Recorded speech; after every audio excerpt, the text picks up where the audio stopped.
So I was thinking the other day about Pokemon Legends Arceus, and it really got me thinking about the fact that we hardly know anything about this game other than the fact that it is kind of like what we've been asking Game Freak to make for a long time. You know, a lot of people really did want something like this out of Game Freak, meaning an open-world Pokemon-style experience, and a lot of people also really wanted a truly great remake of the Diamond and Pearl games, and well, we kind of got that and we kind of did not, because if you look at the fact that we're getting the remakes, which are basically remasters, and this game, which is a prequel to Diamond and Pearl, I guess you could say collectively we've definitely been treated well, us Sinnoh fans, but I'd say in general that I wanted to talk about in this video what actually is Pokemon Legends Arceus and what should we expect out of it, because we don't know enough about it yet to truly know what to expect, because a lot of people in this world are just making up their own predictions on what they think that this game's going to look like, what they think that this game's going to be. But I'm looking at it from a more realistic standpoint of view, talking about the fact that, you know, we're going to have technical limitations here. This game's not going to be the most beautiful game in the world. Let's be realistic. A lot of people think Game Freak's going to overhaul the graphics and make them prettier, and they're going to do this and they're going to do that. But let's be realistic. It's Game Freak, and we know that basically what we're looking at now, a more polished version, is what we're going to receive. And I'm okay with that as long as the gameplay is fun. But the thing is that I think that we need to really go into this E3 knowing that we're going to around some portion of the E3, because the Pokemon Company usually does put something out around E3. We're going to be seeing something about this around the E3 timeframe. We're going to be hearing more about this game, considering the fact that it's supposedly coming out early 2022. That's another thing I also want to mention, because I think that it's definitely a possibility that we see a delay, even though I really hope I'm wrong about it. I think that it's something we should be prepared for. You know, it's always good to prepare for the worst. I think it's definitely something that is not out of the realm of possibility. I would not be surprised in the slightest bit if we did get an announcement that we are getting a delay. But that's my opinion. You know, we could definitely not see a delay. You never know. I'm hoping Game Freak finds a way not to have to delay it. But if they have to delay it, they have to delay it.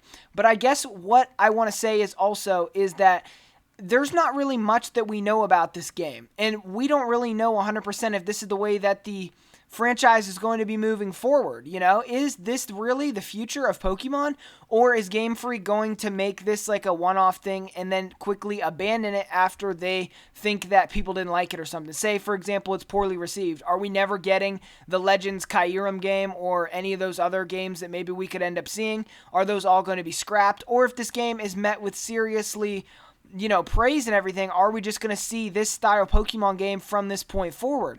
I could kind of see both those instances happening. Game Freak really, though, does not care about the critics. They care more about sales. So, as you can see with Sword and Shield, it was not really met with the greatest reviews of all time. I don't think anyone of the publication sites gave it too bad of a review, but under the same token, not a lot of them sat here and said it was the most greatest Pokemon game ever, because it definitely was not.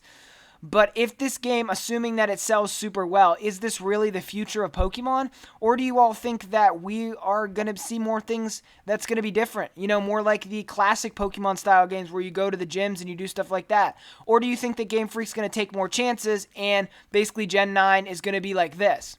Or maybe Gen 9 is just like a regular region where you have a champion and you have gym leaders and you have all that stuff. Nobody really knows, but in this video, I wanted to ask those questions, and I'd like to hear what you guys have to say in the comment section down below. Now, when it comes to me, I think that this is definitely not a one-off thing, and I think assuming that it does well enough and, you know, nobody absolutely despises it, that it definitely will be, you know, done again. I don't think that this is going to be a one-off project. I really don't. But if it ends up a one-off project, I guess I will stand corrected. But I do think that it's definitely going to be something that they continue and maybe even bring in with Gen 9. Maybe we'll have an open world Pokemon game for the first time ever that just looks beautiful on the Switch Pro. I think we'll probably be seeing Gen 9 by 2023, 2024, somewhere around there. I don't think we're getting it at the end of 2022 like some people say we are. That would just be an absolute overload of Pokemon games. But I'm very excited to see the future of this game. I'm very excited to see where it goes. It's definitely something I'm more anticipating than the Brilliant Diamond Shining Pearl remakes, which though they look good, they definitely also look like they're lacking in terms of visuals. Even though I like the art style, I seriously think that even with that chibi art style, they could have done a little better overall with the visuals. It basically looks like a 3DS game. And it basically looks like a remaster also. It hardly looks like a new experience whatsoever, and I seriously wonder if anything in this game is going to be worth playing if you've recently replayed Platinum, which, mind you, you can actually do for free if you just emulate it. I'm not condoning emulation, I'm just simply putting it out there that there's a lot of people who would just rather do that than invest the money into a brand new, basically, remaster with new models. Made by Ilka Inc., a company that none of us know if they're going to be able to pull off a Pokemon game or not, under the direction of Masuda, who is someone that the Pokemon fandom really does not like his ideas very much in recent years. Older Masuda games, yes, they were amazing, but newer Masuda things a lot of people just don't like. So we don't know what to expect from this game. We have absolutely no idea. This game could be absolutely terrible, and Brilliant Diamond Shining Pearl could be our kind of saving grace here if it's like a 1-to-1 remake, and we can just guarantee it's at least a serviceably good game. But they are taking a chance. I applaud Game Freak for trying something new. We know stuff like this usually does not happen for them. They have a track record of just repeat and, recycle, basically.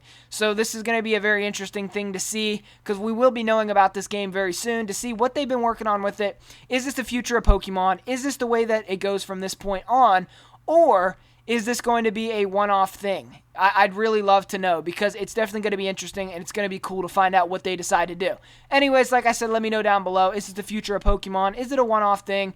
We hardly know anything about it, but I am super, super excited about it. Like I said, definitely more anticipating it over Brilliant Diamond and Shining Pearl, just because the fact those games, I think we already know exactly what to expect with them. Anyways, I'm going to leave it there, guys. Thank you so much for watching. Jimmy out of here. Thank you all for the support, everybody.